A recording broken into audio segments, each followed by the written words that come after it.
We have finished 3 days of dive-in and 3 different tracks, and all with stellar lineup of speakers. And the closing notes it's time for now. The journey continues. A quick summary of Dive-in 2020 India and a vote of thanks coming to you from Heidi Raichi, Market Head, India Branch Swiss Re, and in conversation with him, Shankar Garagi Parthi, CEO Lloyd's. So gentlemen, if I can get you to beam up your screens, I'm going to hand it over to the two of you to have the conversation, and step away, and you're in safe hands. So all yours. Take it away. Yeah, thank you, Shreya. And yeah, thank you. It's a great pleasure to be here and to be given, I think, both myself and Shankar the opportunity to reflect a little bit on the 3 days. I think a lot of important topics, messages, and as well calls for action that have been made, and hopefully throughout the conversation that we will have over the next few minutes, we can recollect how the 3 days went, and then agree how we move forward together as one community. So maybe to bring some structure to it, I propose that Shankar can kick off and take us through the first day, and then we'll pick it up from there. I'll go through the second day, my reflections on it, and then we go this to discuss today, and then the closing. Shankar, I hand it over to you here. Yeah, thank you, Hadi, and thanks, Shreya. So what 3 days it's been? It's been absolutely fantastic. I mean, a couple of days have just been complete goosebumps, right? You've just been completely just blown away by this quality of the speakers and the stories that they were telling us. And also you kind of reflect on some of these things and just say, yeah, I can see myself in that. I think the opening panel session moderated by Malika Sheth just set the tone beautifully. Women in leadership, gender no bar. And I think some of the things, just want to share a few things that stuck to me. Sharon Uy from Swiss Re kind of said, is leadership truly gender neutral? And her point there was, she brought out this, people look at leadership with two traits. There's a male trait, i.e. you're very assertive, then it's a male trait. And female traits are basically those who have a high IQ. Now, a good leader is somebody who has the blend of both, according to her, and it's yin yang, as she put it, which is fantastic. Then she also talked about mandated diversity, and again, her views are very, very powerful there. It's important to have some sort of short-term kickstart to some of the changes that are necessary to give people the opportunity, but then make it more sustainable in terms of making sure that you focus on the points that you need to. And it's not just another tick box exercise that you just say, okay, we've dealt with diversity, we've brought a 50-50% men and women in the organization, etc. So it's not a lip service. We've also talked, we heard Sunita Vikram from the AGUA Women's Leadership entity, and where she talked about the fact that the conversation has to start from equity. Equity talks about fairness. Equity is the core need. It needs to be measurable. You need to have a yardstick where you measure everybody the same, whether it's a male, female, or whether you can have a conversation about diversity. It's not that you have to have the team of 50% men. Same point, again, that Sunita also mentioned. And we then had Munish Sharma from AIG, highlighting some of the things that AIG have done in terms of bringing about a more equal and representative change in their organization, and the plans that they've got going up to 2025, and the fact that I think they're already well above what their targets are. We also discussed about whether leaders are born that way or whether they need to be learned, whether you are developed, and some of the qualities that you're born with. And his Munish's point is some you're born with, but some can be developed. Ultimately, it's down to each individual's. After that, we had a personal story from Haider Jasdan, and something. I mean, his poetry was just fantastic, and I think we just kept hearing people asking for more and more little verses from him. It was just fantastic. But something that he mentioned, and I can really relate to this, and I think even I asked this question earlier with Dr. Ashwin Naik as well. it's important that you listen to the other person than getting into action mode. And I'm guilty of this. When somebody comes and talks to me, I just get into action mode. It's like, okay, that's your issue. Now let's try and solve it. But all you're trying to do here is, I'm here. I'm going to help you. I'm here to listen. That's the important piece, and it's very difficult, at least from a male point of view. I think that's quite typical. We then heard from Ram Sinha, who talked about organizing the first LGBTQ job fair, and again, that was a very, very powerful session as well. And there he talked about, he started a very small fair in Bangalore, which had about 200 to 300 people. And then next thing is he organizes another one in Delhi the following year, which had 1,200 people seeking jobs. And it clearly shows that there is a community out there which is fully skilled and talented and is asking for an equal opportunity to work. We then had the final panel of the day on day one, which was again a fantastic panel. We talked about trans inclusion at workplace. How can corporate India enable it?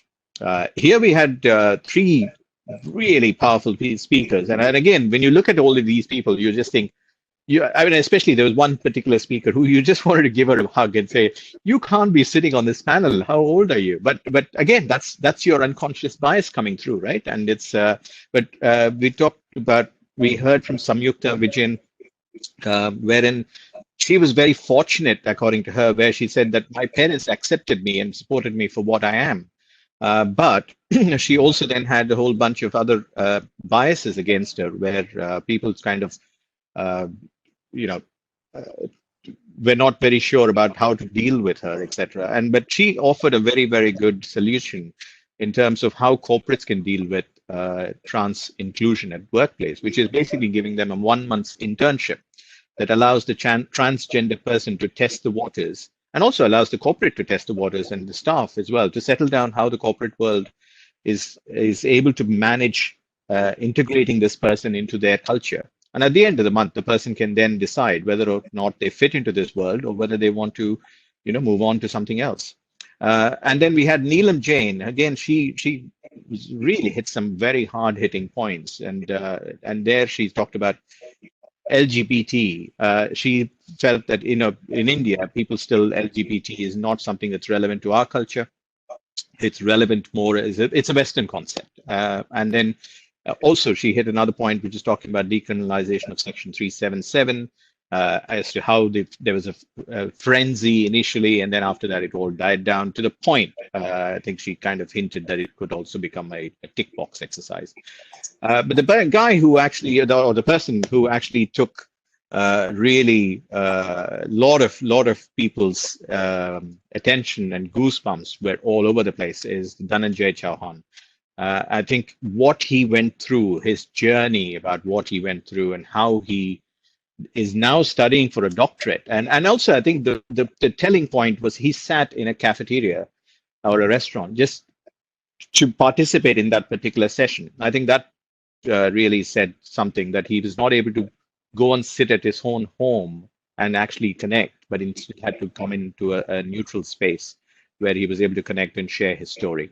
So that's day one for me, Heidi, and it's just, I don't know, I still get goosebumps just reminiscing what was said by Dhananjay and Samyukta and Neelam, etc. So it was very, very powerful stories.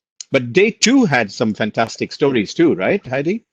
What do you think? Yeah, absolutely, Shankar. And maybe before we kick off the discussion on day two, I think it was a very, reflecting on day one myself, it was a very rich day with a lot of, like you say, messages full of goosebumps, and a lot of them resonate with me personally a lot, but as well I'm sure with many of the colleagues from CIS3, but as well from all the other colleagues on the phone and who joined this conference.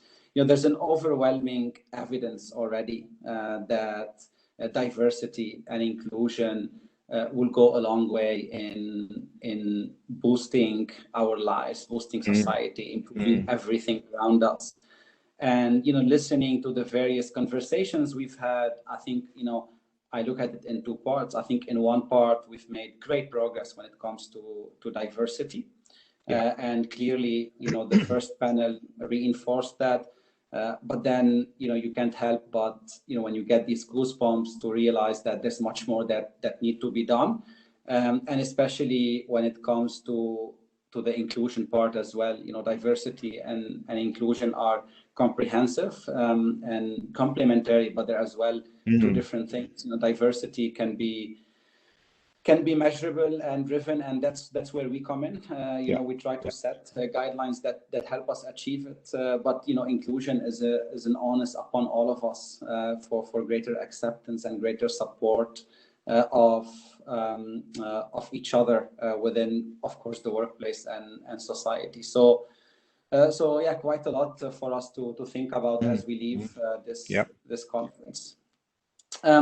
I think, reflecting on day two, and, the topic there was, of course, under the overarching theme of diversity and inclusion, but contextual bias as well.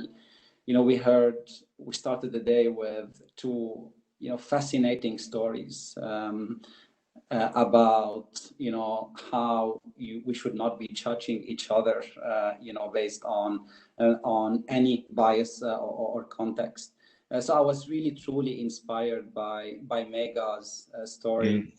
Megha Pramar, who was the first woman in the state of Madhya Pradesh to scale Mount Everest. Megha prevailed over unimaginable odds and has shattered the notion that girls or women cannot achieve what men can achieve, no matter how demanding the activity was, and always believing in herself and looking at the positives of her struggle. For me, her story is a reminder that there's absolutely nothing that one person cannot achieve if they put their mind to it, if they're committed to it, if we work towards it, and if we completely believe in ourselves. And so, that definitely is something for all of us to think about as we think of our own goals and achievements and personal stories in life. Then came, another very touching and inspiring and powerful stories. And, if we talk about goosebumps, I think, reflecting on Poonam's story, who showed us the true meaning of limitless. I think, it was a perfect title for that, for the chat that we had with Poonam. And the reality is there's nothing that one person cannot achieve with determination, will, and motivation. And that's really what she left us with.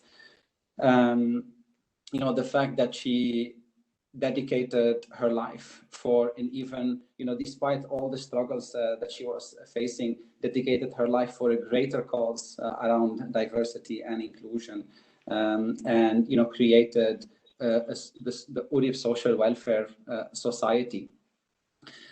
I think puts an even higher onus on us to act and to take responsibility of the agenda and of diversity, of inclusion, not just in our workplace, like I always say, but in society overall. And then, came Funky Rainbows, which after these two inspiring stories was an interesting perspective on, what can we do for the younger generations, because it feels like there's so much happening, and across us as very as a workforce, as employees, addressing the topics as governments as well. But Funky Rainbows brought a perspective that I think I personally as well believe that storytelling can radically change the way we think about certain topics and certain things. And, being able to tell stories to the younger generation, stories of impact, stories of the positive impact of diversity and inclusion, and the tremendous, positives that it can bring to our lives, and starting to plant the seeds so early in our minds, I think can make a very, very big difference. And yeah. So I know what I'm going to be buying in terms of, gifts for my next round of gifts, and what kind of books I would like to be buying for the youngsters. They're offering a discount, by the way, Hadi. They're offering a discount apparently. So if you do it before the 3rd of October, there's a discount. So more gifts than all around. So that's really good. Yeah. And then we had the kind of as well another discussion around contextual bias taking a hard look at ourselves. And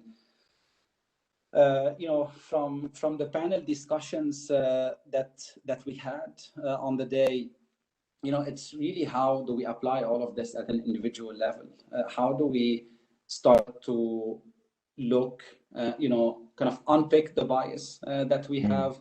How do we identify it? Creating awareness certainly is one big driver of unpicking this. But then eventually, how do we get to including others and accepting others and being more inclusive? So really strong messages to close the stories that we heard throughout the day from our panelists. Very true. So very overall, true.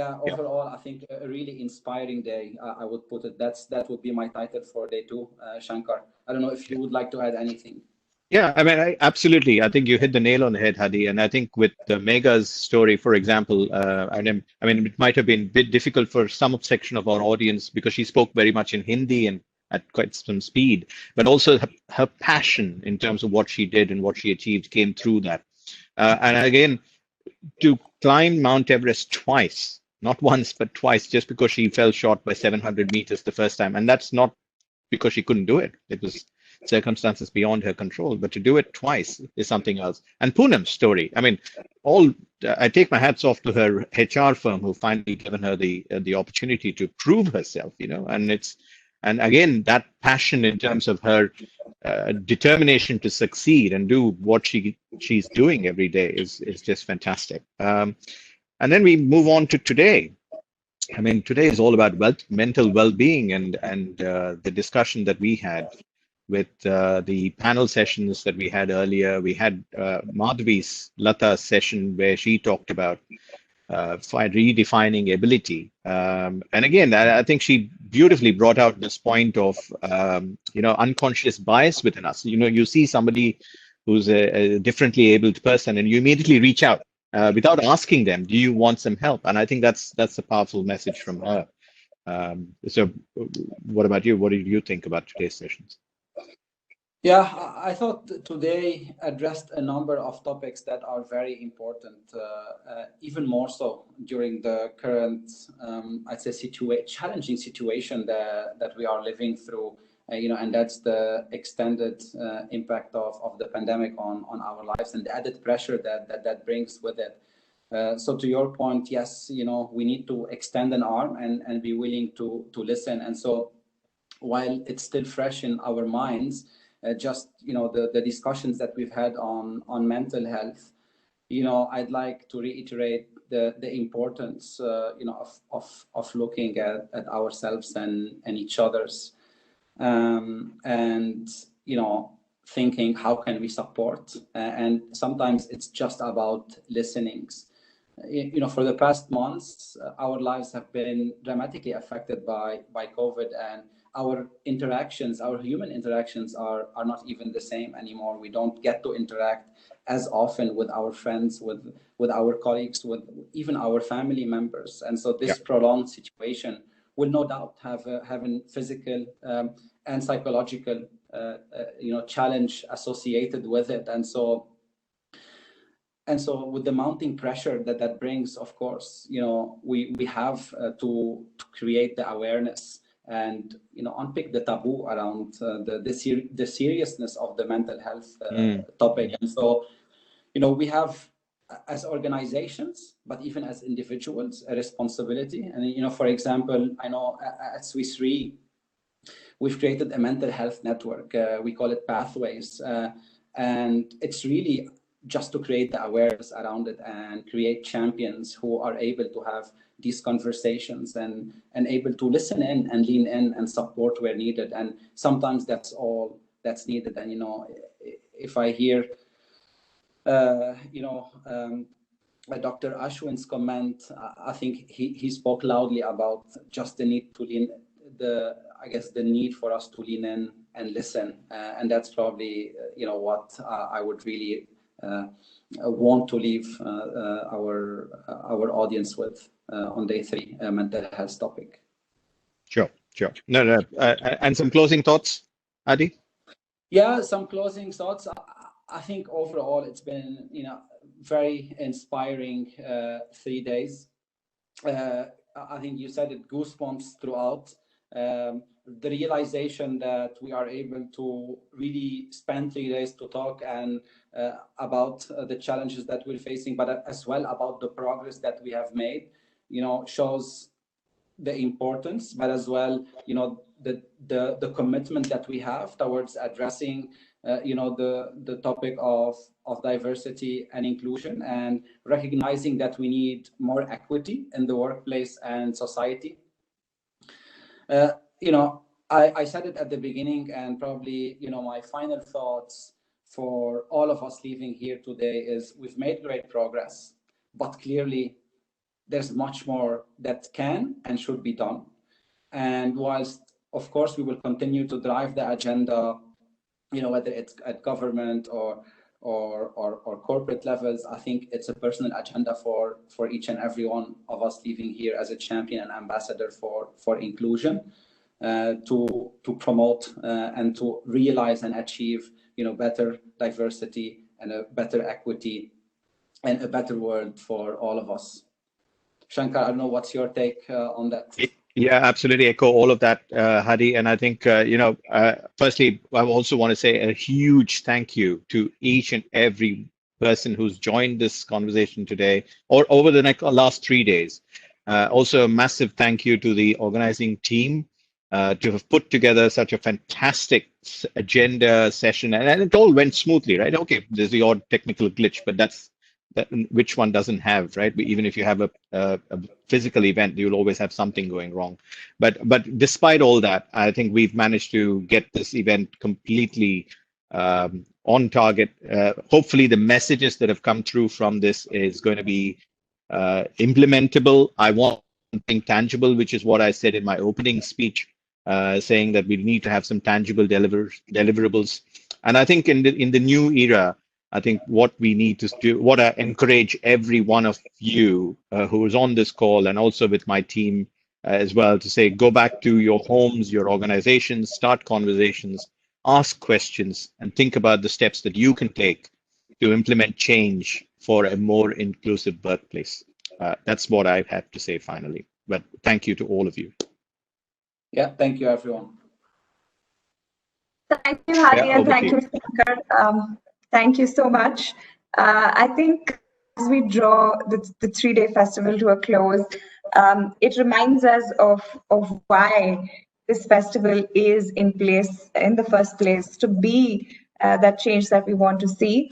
And last year, I did the closing with a little poem that I wrote with my reflections on the 3 days of, on the one day that we were there, and now on the 3 days, repeating that. Here's the piece that I have written, sharing it with all of you as we come to a close. Gender no bar, age no bar, sexuality no bar, nothing no bar. Diversity and inclusion, a constant conversation. Dive in, the festival of celebration, awareness and change. As we virtually absorb all there is, never has there been a time more poignant for these conversations that are imperative, experimenting and exploring beyond theory, looking at spectrums inclusively, gender neutral,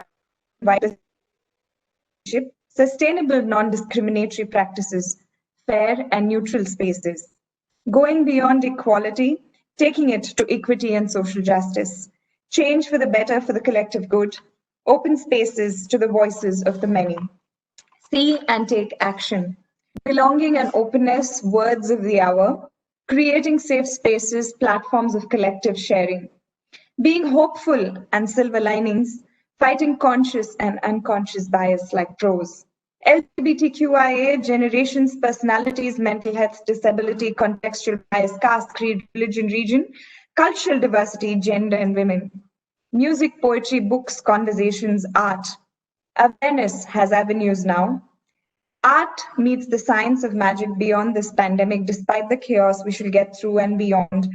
Every drop counts, every voice deserves to be heard, every share needs a year, and remember, we're all a spectrum. We can be the change we want to see. It starts with me and ends with me. This is just the beginning. But let's do this together, you and we. So that, ladies and gentlemen, brings us to the close of this 3-day festival, Dive in 2020, virtually coming to all of you. We've had an overwhelming response from everywhere. It's a pleasure and honor to be part of the partnership that Dive in has been in the last couple of years.